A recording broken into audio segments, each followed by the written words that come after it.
Welcome everybody to the Haunted Hacker podcast, number 222, given to me by Jane Frankland. A little bit of news before we get started. I will be speaking at FinCon DX, a financial conference, keynoting that tomorrow for TechStrong. And I'll be speaking with ICE in January and a couple other talks to be solidified in December. I've locked away the mascot tonight, the Loki, the Maine Coon kitten. Decides that he likes to terrorize the podcast and interrupt. So he's busy right now. Other than that, let's go ahead and get started. I'm sitting here drinking PG Tips that I had imported and thinking about my time in London. And tonight we have a great British guest. I look up to her and she has an amazing career path and story. So Jane, why don't you introduce yourself and give us a little bit of your background and journey? Cheers to that, Mike. It's so good to be here. So I've been in information security or cybersecurity for over 24 years. I've built my own. So first of all, I'm an entrepreneur, so that's what I do. I'm also a speaker and a best-selling author. And sometimes I say I'm a women's activist, or certainly I say I'm a change agent. And I've been in cybersecurity or information security for over 24 years. I built my own global penetration testing company, and I owned that for 16 years. And during the course of my career, I've contributed to major industry standards and accreditations, schemes and forums like CREST and OWASP and Cyber Essentials.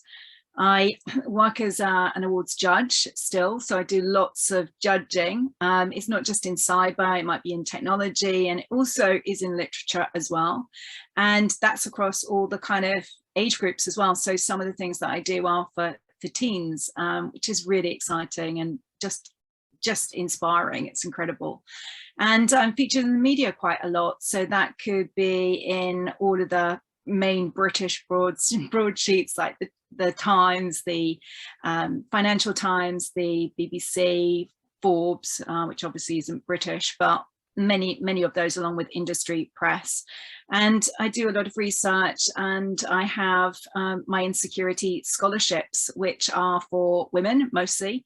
And I offer those out. I provided something like 335 scholarships over the course of 3 years, and that's a sum of about, or a value of about $500,000 US. I kind of counted it up the other day. I'm like so excited about that. Wow. So yeah, so now really what I'm doing is I'm still working on my main mission, which is to really get more women into cybersecurity and remaining in it. That's the focus of my work. And I work with women and I work with businesses who value women. And the work that I do really is around my trainings, my keynotes, and a brand new women's platform that I've just built, which is called The Source. And that is pulling a lot of the great work that other women's groups and some training groups that are doing, that are furthering the mission into one place. So The Source. So it will become the main place that any woman in cyber or someone who's looking to get into it wants to go and get information really, really fast and be supported.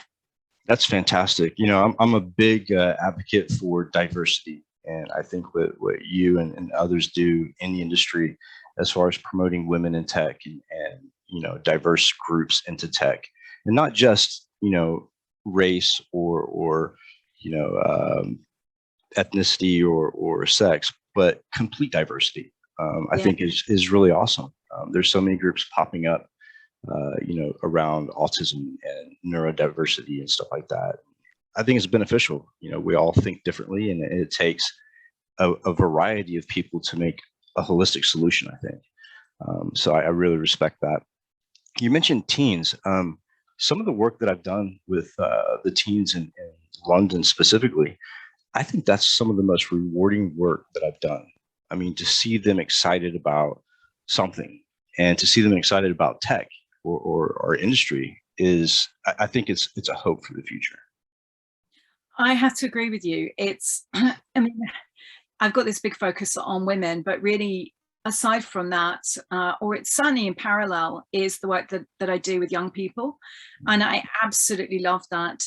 Working with Maggie Philbin in the UK on Tech Teens, the awards there is just incredible. These kids are absolutely amazing. What they come up with, the inventions, the innovations, is absolutely amazing, and particularly during lockdown as well. You know, so I love that work that I do. And certainly in terms of my business, I've just brought on some trainees. So I've got two 17-year-old boys, one 18-year-old boy. So three young men. One is neurodiverse, and it's just, they excite me so much, all of this work. And I'm a huge advocate for getting more young people in and really supporting them in. And I'm a mom of 3 kids, so my eldest one has done his degree, the other 2 are going through it, but it's really kind of valuing them, so investing in the future as opposed to abusing them and taking them for granted, and so on, which is, as a mother, I've seen that, and also I've witnessed that in the industry. And I it's important that we don't do that, and we really help them on their way, and particularly kids from disadvantaged backgrounds. So the group of young men that I've got in have come from disadvantaged backgrounds, and it is so rewarding to help them on their way. Absolutely. Miss Philbin, she was a broadcaster at one point, wasn't she? TV broadcaster. So I met her in Scotland at Scott Secure, one of my very first talks up there. She's a fantastic speaker as well. So that's really interesting. So tell me what got you interested in cyber. You know, let's back up all the way, and what made Jane make the decision to go that route? Well, I kind of came into cyber in a very unconventional way, which is very typical of me. I do things in a topsy-turvy way, and not intentionally, it just kind of works out that way. So my background is in art and design. So I trained as a designer, and I still identify very much as a designer. I love design. Good design is about form and function. And so I met someone, I fell in love with that person, and we built a business.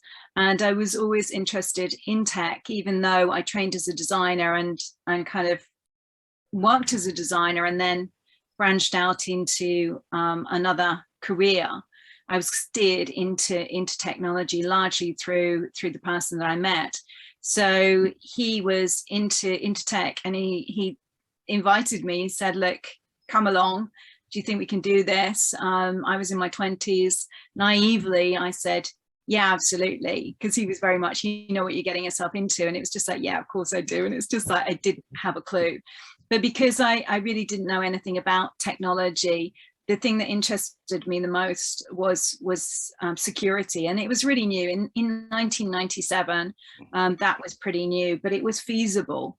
I really enjoyed artificial intelligence, but that was just too new at the time, whereas security, it was feasible to build a business. And so that's how I got into it. I built my own tech company, led with security, and built a fantastic company. I'm really proud of that company that I built and owned for 16 years. Yeah, it seems like everything you touch turns to gold. You know, I was looking through your career and your resume, and it's just I didn't even know where to start. Like, there were so many things and so many diverse things on your resume. It was insane. I have to say, probably one of the most accomplished people that I've had the pleasure of speaking to. And it's funny you say design. So I went to art school out of high school. And I think a lot of us in security, especially, have a creative streak or creative mind. I think it's necessary for what we do. Yeah, what I see is, I still say that I see patterns. So it's like I've gone from this whole design and textile design of creating patterns and things like that. But I see patterns. You know, I kind of, it's a skill that I have. I'm looking for connections and patterns and trends and things like that. But what I see in our industry, I see a huge connection with music. So it's pretty much, that is really, really strong. Either We have musicians that are just creating music in the background, or otherwise they are really, really into it. You know, some yes, maybe art, but music is the common, particularly so in pen testing. It's just like profile wise, it's just like really keen musicians, and it's not like any other industry. It's particularly high in our industry. That's what I see. Yeah, exactly. I just had Kevin Thomas on a couple weeks ago, and he's huge into music. And I also do like electronic music. I DJ and mix music, and I played guitar when I was younger. So I totally see that in pen testing. That's actually one of my questions when I interview people for a job is, what instrument do you play? And what I found is most people are musicians that are in pen testing. There you go. There you go. It's not like any other industry. We just have an abundance of musicians in our industry. There's some kind of link there, probably with how the mind and brain works. Yeah. So yeah, and I do agree, and that's why I always am an advocate for diversity. So obviously I'm out there kind of leading with gender, but it's just like diversity in terms of experience. And it's funny, the other day I was with some people, and we were talking about the industry, and one of those people kind of specified that she was technical, and almost like alienated the other two who weren't technical. And for me, I don't, unless it's absolutely necessary to kind of differentiate, I just say that we're all in security. We're in cybersecurity or information security or security, because I find that really unifying. And we need that diversity in order to become better problem solvers, in order to see things, patterns or solutions that we might miss. The more diverse we can be, the better we are going to be at our jobs, at building things, at taking things apart, breaking things, and all of these things we need to do. 100%. When I started pen testing, one of the things that I used to do is actually visualize the network, like as if I was in the network, physically in it. And I think a lot of people that I've worked with do the same thing, visualize attacks and visualize what's going on instead of just reading it on paper. And I think that also takes a creative mind. Another thing too is the industry itself. You know, you talk about unification and diversity, and we have such a great industry, but we also have our downfalls as well. While we're unified as an industry, I have never seen an industry so cliquish, where you have groups that are always butting heads against each other. And, you know, that I don't understand it. Maybe that has to do with my diversity, my neurodiversity, but what's your take on that? Yeah, we have really interesting industry. We have both a defense and an attack side. So, and often there are these two camps. So the defending and the protecting.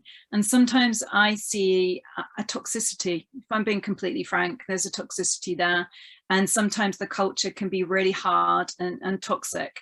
So sometimes you find yourself in amongst people who are always attacking. They're on the attack the whole time. I'm going to bring you down. And sometimes they don't realize that they're doing it. You know, a few years ago, I was trolled online, and it all kind of worked out really well in the end. And I wrote about it and learnt lessons from it.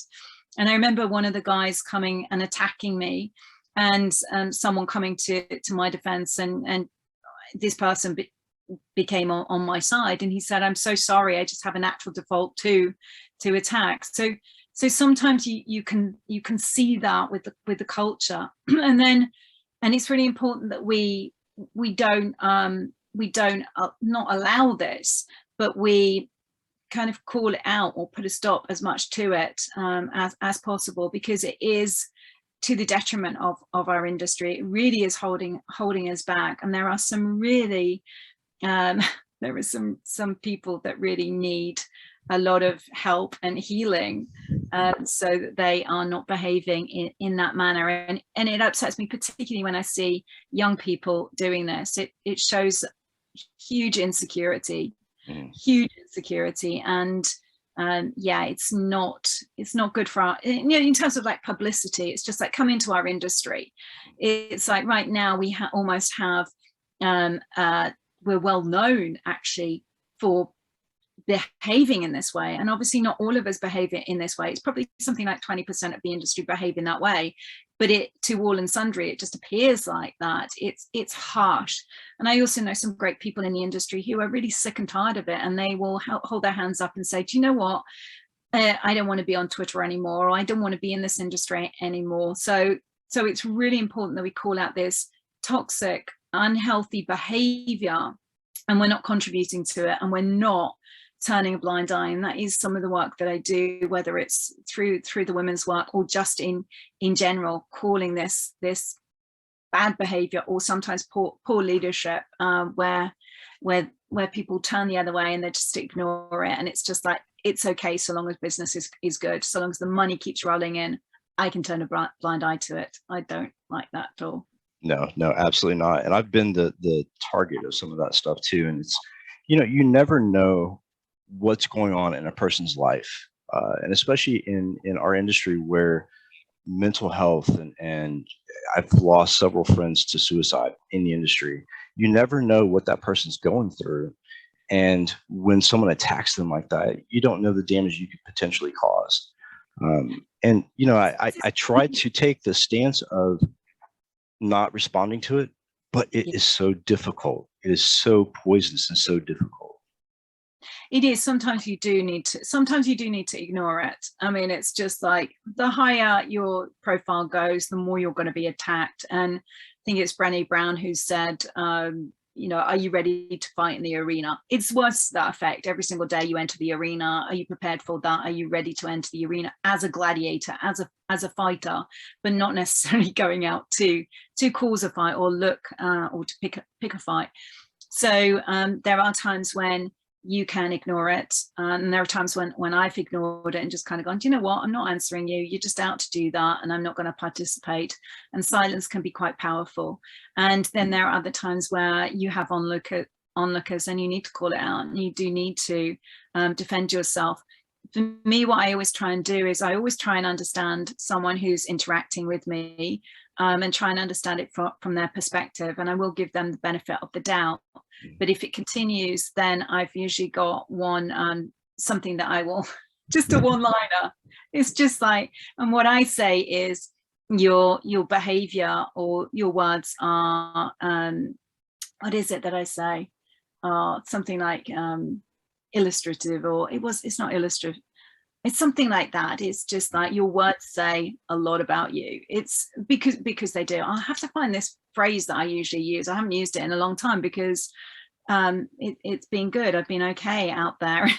If ever I make a mistake, I stick my hands up and say, I've made a mistake, I'm sorry. Oh, your words are very revealing. That's what I say. Your words are very revealing. And then that's it. So that's because it is. A lot of what people say reveals more about them than it does about the person that they are bitching or moaning or attacking. So that's my one-liner. Your words are really revealing, and then I leave it like that and move on. I think I may steal that, as a matter of fact. But yeah, and the words that we're talking about last forever. When they put that stuff on the internet or on social platforms, guess what? It's always there. And words, sticks and stones can break my bones, and words will never harm me. And many of us have been brought up with that saying. But unfortunately, words are very powerful. Words are energy, and they can be hugely destructive, if not life-threatening. So yeah, those words are. You can take action and you can inform if it's done on social media, the channels. But yeah, you need support around you. You really do. I think that's really important. And we talk about, people around you and things going on like that on the internet. Sadly enough, some of the social media platforms do the same thing, pick on people, and, Twitter and I guess it's called Meta now. Meta tended to do that. And in the US, we don't have quite the leadership to look up to when it comes to that behavior. Our former president was infamous for flaming people on Twitter all the time. So, and I think kids, they see this as well. It's not just constrained to our industry. I think kids go through it quite a bit. And it's sad. It really is. The internet is supposed to be somewhere where you can go learn, somewhere where you can communicate with people that you would probably never get a chance to communicate with. It's a huge opportunity tool. And I hate to see it used that way. But it's been that way since 90, 95, 96, I think. I started out about the same time you did. And I worked at a software support company. And back then, if you wanted to learn something, you couldn't just go into a BBS or IRC channel and ask a question, because that was not allowed. Like if you asked a question, you would get RTM, you read the manual, you would get, flamed pretty hard. So you had to learn pretty much everything on your own. Kids these days have it completely easy. There's the whole internet. But this is it. They do. I mean, it's all there for them. But you think, I mean, this is the thing. For us coming into the industry, we had to learn on the job. Like now it's like closed down. You have to be qualified and certified with this, that, and the other. Particularly in pen testing, it was just like, you were self-taught, and you found your way and tinkered and things like that. But yeah, the barriers are down. They just need to be lifted a bit, with a bit more consideration as to who is available. And we wonder why we've got a shortage of talent or not enough people applying.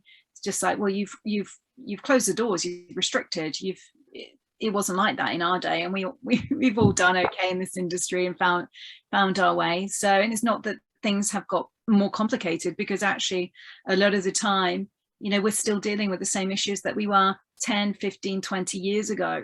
I mean, literally, I'm about to put a blog out, and I looked at it, and it's just like, that's 10 years on, and over 10 years on, 12 years maybe, we're still dealing with the same issues. We haven't moved on in a decade.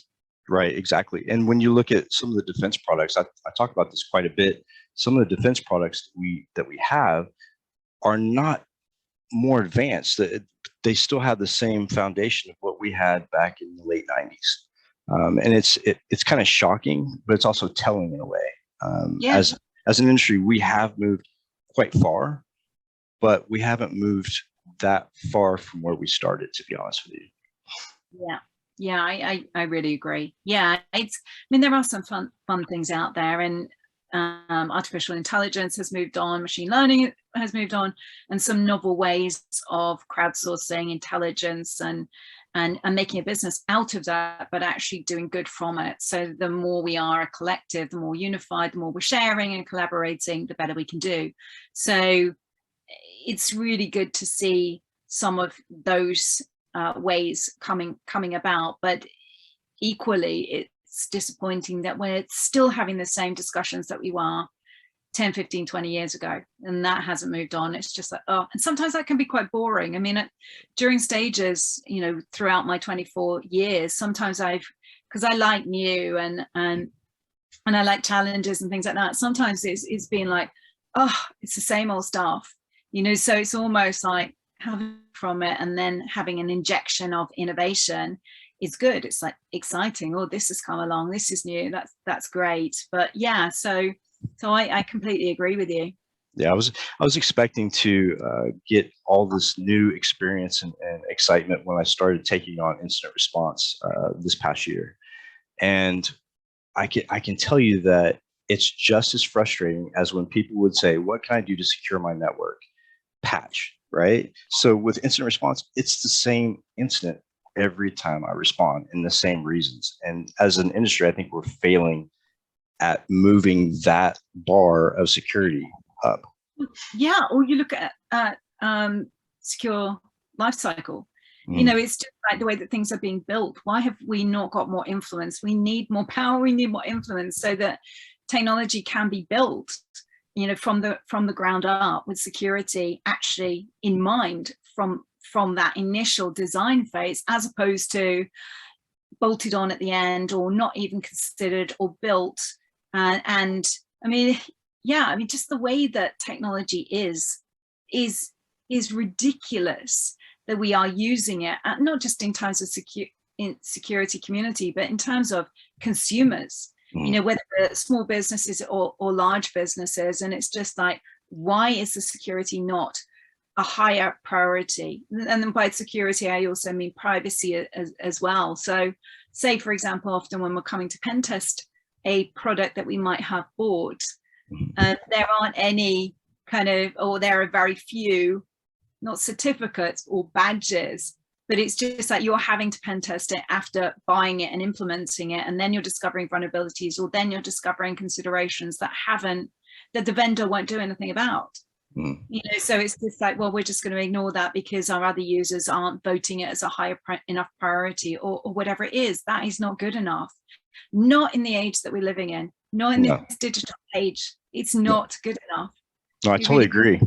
Totally agree. And when you look at why companies do that, so I have my own theory. I have a theory that let's take Microsoft, let's take Amazon, some of those other companies, and look at the way they produce technology. They always want to be the first to the market with the most features. That's their whole objective. And so they sacrifice putting that stuff back into production to iron out the kinks, and they just throw it out there to make that dollar quick. And then we're left with vulnerable products 10 years later. You know, for the next 10 years, we're struggling. Yeah, I know, beggars belief. I mean, I've been there, you know, as a pen testing company owner and seen and some of the security vendors out there finding vulnerabilities in their products and them just turning a blind eye to it and just like, okay, well, that's fine, but you know, come on, you know, you're a security company. It's just like, wow. Or finding out that they haven't done SDLC, you know, it's just like, oh my gosh, that's just like beggars belief. But yeah, it's still ongoing, and still we're having those conversations, or we're coming up with different names for the same thing. Exactly. You know, it's like, oh, new word, new phrase, but actually it's the same thing that we were discussing. Yeah, we just put lipstick on it and put it out there. Yeah. So I made a transition over to the UK a couple of years ago, and one thing that I observed is that the UK in general is super excited about cybersecurity, and it's like a fresh excitement, right? So here in the States, it's kind of monotonous, and the markets are flooded with pen testing groups, cybersecurity groups. But I had this sense of genuine like excitement over there, and I don't know if you sense the same thing, but I think that out of all the countries in the world, when it comes to cybersecurity, I think England is probably one of the most genuinely excited and pushing the envelope as far as countries in cybersecurity. Interesting. I mean, as Brits, we are innovators, you know, so we're good on our research, and we're good at creating things. We're highly creative, whether that's science and technology, security, cybersecurity, art, or design. We are really strong in that element. Tiny little nation, but we're really strong in that. But what I would question Israel. I mean, that like the work that's coming out of Israel is amazing. I haven't been over there yet, and also the Middle East as well. It's just like those two regions. It's just kind of like, I think there's some really interesting work that we're going to see coming out of the Middle East. I've just got back from Saudi, and certainly I know your listeners might be listening to it out of sync, but you know, it's going to be really interesting to see what comes out of those regions. We know the goodness that's coming out of Israel, so I would add those regions to it. But yeah, of course, as Brits, we're good on that side, the creativity side, the innovation. Yeah, I totally agree. And the artificial learning or artificial intelligence that is coming out of England as well is pretty exciting. I spent some time at Cambridge and speaking to people at Darktrace. One of my good friends works there, Max Hennemeyer, and we're constantly talking AI and looking at some of the stuff that comes out. And there's one application that came out that really caught my eye, and that was the AlphaGo documentary about the AI that played Go against one of the world champions, and it was amazing. Wow.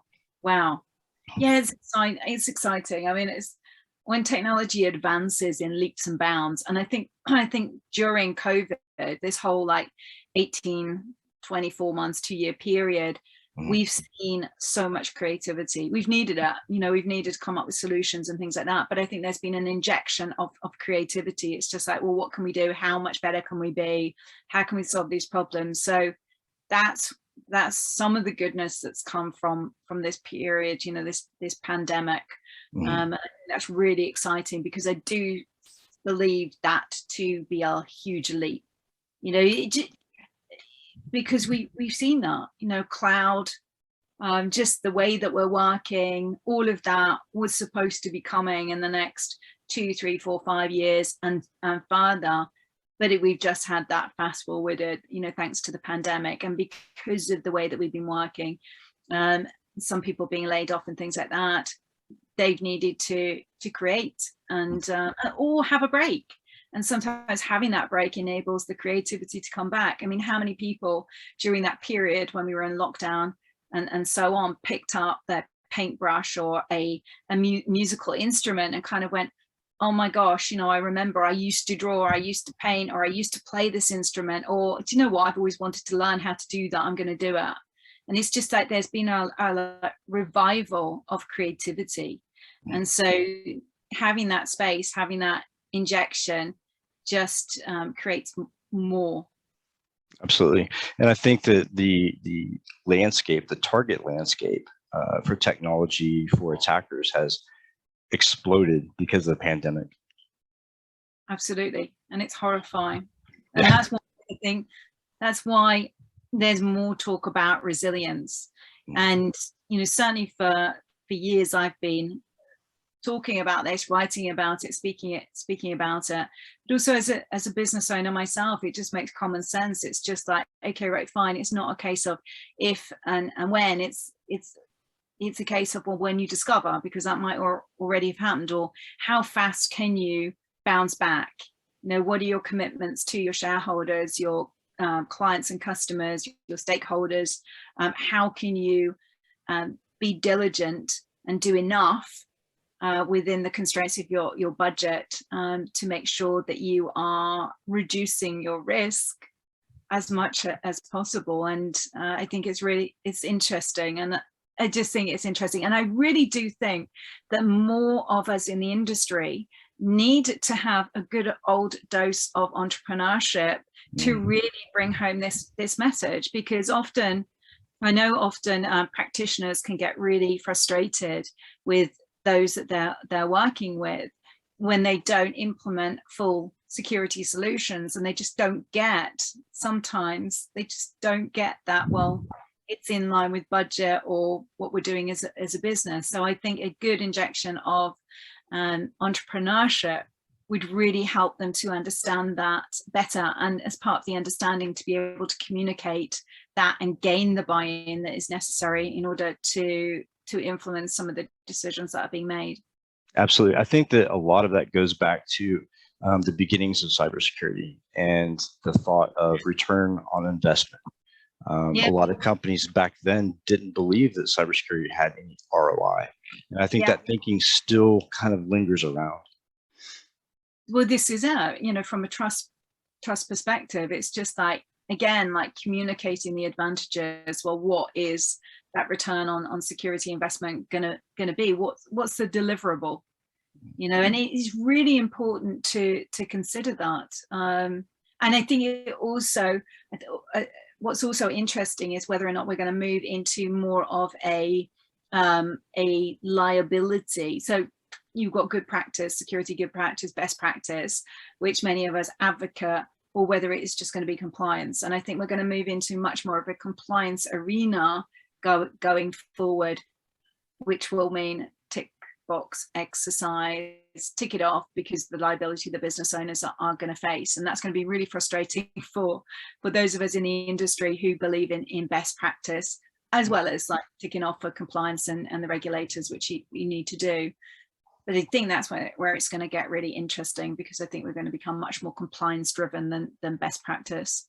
Yeah, we actually have the U.S. government is starting to get involved with mandates as far as cybersecurity goes. I hate to see that being pushed on people, but I mean, if it makes us all better, it makes us all better. But there will always be those companies or those people in different industries that would much rather pay the fine because they have that money than to actually meet that compliance. This is it. And in some cases, from a business perspective, it's cheaper. So it's like awful, but that's how they've done the maths. And it's just like, actually, we're not going to spend that because actually it's cheaper to run the risk and pay the fine. Yeah. You know, so, and you can understand it. I don't agree with it, but you can understand it. But that's where that duty of care comes in, the ethics come in, and the reputation comes in. And this is where us as consumers need to have more clout. You know, what is happening with our data at the moment? We don't have any power over our data. You know, there's been a compromise, whether it's a big company or a small company, and it's just like, well, what can we do? Just got to suck it up, and we've got to change our passwords or whatever. But the industry infuriates me so much, you know, on so many different levels. Passwords, for instance. I mean, it's just like crazy. Why can't there be a standard? You know, you're going to this site and it's just like, it drives me insane. It drives me insane. And from the compliance aspect, we need to be more united. From the regulation, the legal aspect, we need to be more regulated, because I mean, it's good business for many people out there, practitioners and sectors. But the more united we can be, the easier a job it's going to be, because at the moment it's a minefield. It is an absolute minefield. And again, thinking about it from a company perspective, it's just like, wow, here is your sea, here is your ocean. And if you want to play globally, you have all of these considerations to make, or otherwise you literally look at it and kind of go, I'm going to run the risk. I'm going to make a decision based on risk and the information that I have, and move forward in that respect without actually implementing some good practices that you need to. Yeah, I think that we actually deployed the internet in kind of a haphazard way. It's a global being, it's a global object, but yet different countries have different laws. Like the UK has GDPR, right? We don't have that. We have our yeah, exactly. You don't, but you know, you've got the Californian law, which I think is pretty. I'm not a privacy expert, and I'm certainly not a lawyer, but I think that's there are similarities there. But it's just like, come on, you have all the states. If you just take the US, it's just like all of the states in the US, and then you've got all of the other countries in the world, and it's just like, when you are operating globally, all of those considerations, you know, from simple privacy, a statement on your website, you know, it's just like all of those considerations that you have to make. And there are tools out there that can help you, and there are great practices and consultancies and so on that can help too. But it is a minefield. It's not easy, and we could do a much better job. Oh, absolutely. When you look at it from a unique perspective, right? If you look at it from an attacker's perspective, and you look at how disparate the different countries are with their regulations, their compliance, and even going as far as the way different countries prosecute hackers, you can see how disparate the whole world is when it comes to the internet. Or ransomware insurance. It's just like some companies, it's like, yeah, it's a crime to pay the ransom. And that right now, the best practice advice is don't pay the ransom. You know, but I know, and we know, that a lot of companies out there, those in charge, are making a call when it happens to them. It's just like, okay, right, fine, yeah, I'm going to pay the ransom, or no, I'm not. I've got backups and everything in place, ready to go, and da. But it's not as simple as that. So yeah, completely agree. It's crazy, and I've done something like 12 instant response engagements in the past 60 days. And one thing that discourages me and makes me kind of lose a little bit of hope about the direction we're going is when cyber insurance gets involved, their first question always is, who's the attacker and how much do they want? Not, let's take a look at the network and see if we can dig you out before we consider paying a ransom. Immediately, they want to know how much. And I think it's the wrong approach. And I think the more that we pay the attackers, the more it's going to happen, because there's benefit there.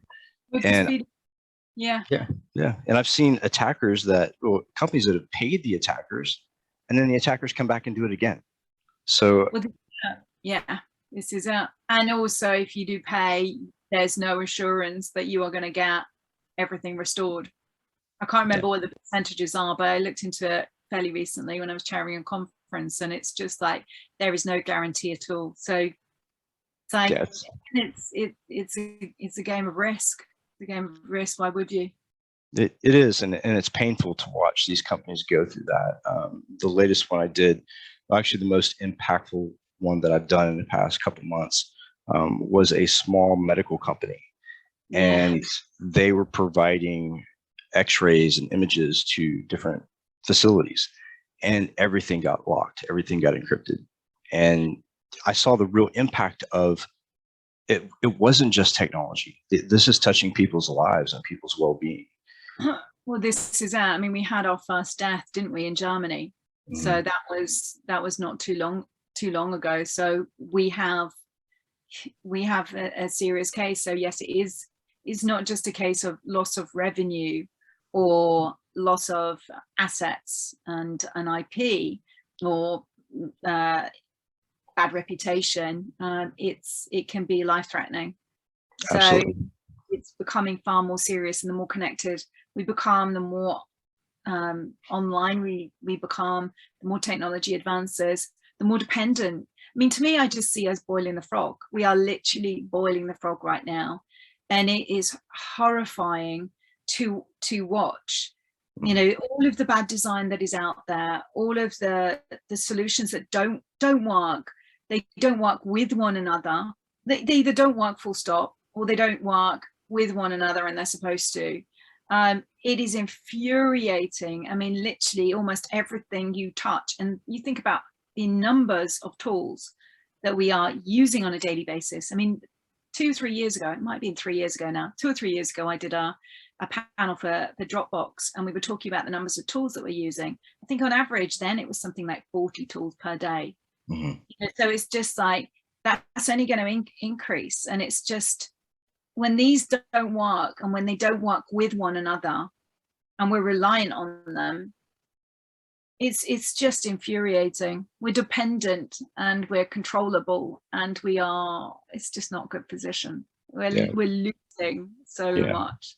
We're literally at the mercy of the tool production. And I thought the idea of SIM first came out, I thought, here we go. We're going to unify things and it's all going to work together.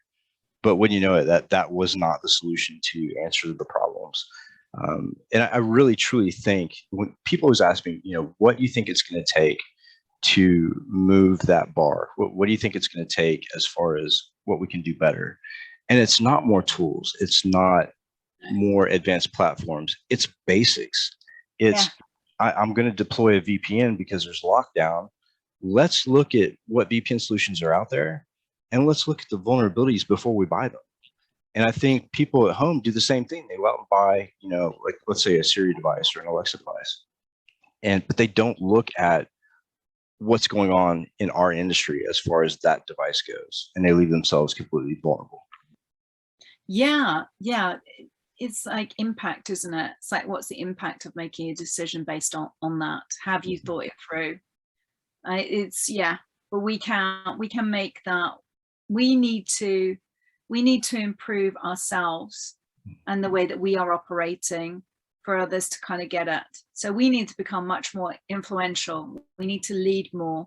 We need to be able to communicate better so that we can help others to become more aware of the decisions that they're making and the impact that can have. So I think there's a bit of a revolution that needs to occur collectively, in terms of people, humans, consumers, individuals, but certainly in terms of us in our industry. Then we need to look inwards, and we need to upskill majorly, and it is the foundations, because like most industries, if we do the basics really, really well, and certainly in security, if we do the basics really well, then we are going to get rid of the majority of the vulnerabilities, isn't it?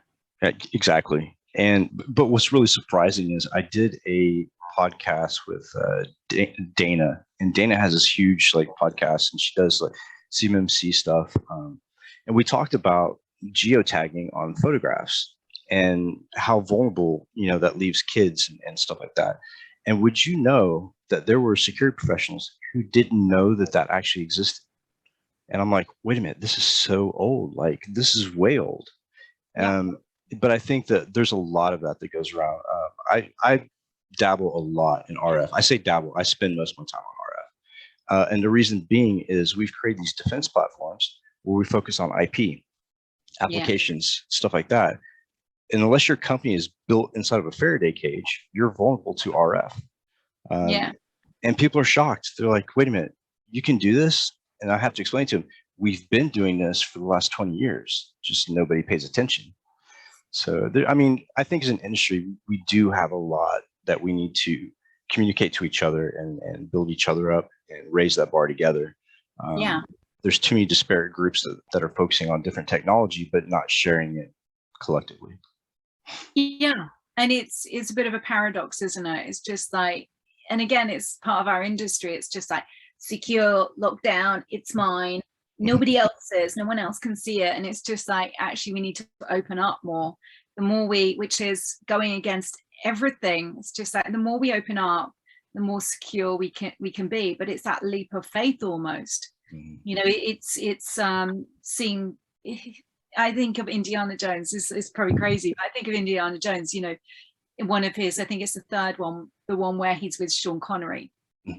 And I say Indiana, and I get the piss taken out of me for saying Indiana and not Indiana, but as I've just recently discovered. But he's doing this, and he's going to find the Holy Grail. Holy Grail. And he's throwing dust over the bridge. He's taking that leap. He's putting his foot out into the void. And he goes onto the bridge, and then he throws the dust, and he sees the bridge, and off he goes. Races along. And I think it's a bit like that for us. Yeah. We need to do more of that. Yeah, I think as an industry, there's a lot of room for growth, and definitely some new invention. So, what do you have coming up in the near future? Any talks? Any big projects? Yeah, I've got. Yes, so I have got a major project. So I've got some good talks as well, some major talks. So I'll be talking at Harvard Asia next year in India.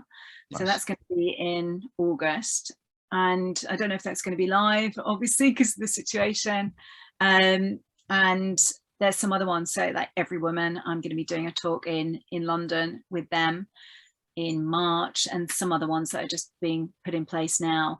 But my main focus next year is going to be on my women's platform, the Source, and that is really, it does three things. So it's for women, all levels. So whether you are entry level or leader level, including entrepreneurs, it come and join. So it's going to be like a playbook. But you'll have three things that are in it. You've got masterclasses, so therefore personal and professional development. So I'm drawing experts from my network who will come and teach a masterclass, and then experts from the industry who will come and teach a class. And then there will be the mentor matching and the accountability buddying up matching. And then there's a whole load of resources to really help women to become stronger, more resilient, more empowered, more informed, more energized, so that they don't get burnt out and worn out. I need to help companies, and that's why I work with companies. So to help them to instigate good practices that will not only attract women and retain women, but actually be beneficial for all people. But certainly the platform will have a whole load of resources, so events. I'm collaborating with other groups so that I can share their work. It will have podcasts on there, stories, jobs that employers have, so there'll be a natural flow, and there will be communities wrapped around it. So if you are an entrepreneur, there's an entrepreneur community. If you are a student and you're studying for a particular exam, then you will have that community. So it's that's my major focus for next year to get that up and running and really delivering value for the members and also the companies who use it. And I'm so excited about that. And it's so time for me because I wanted to launch that in 2019. I built the platform in 2019. The experts weren't ready, so it didn't launch. And then in 2020, my plan was to launch it then, and we had COVID, and it was literally all hands to the deck to survive and then thrive that. But it was like, oh my God, what is going on when everything stopped? You know, all the money stopped, all the projects, like, hang on a minute.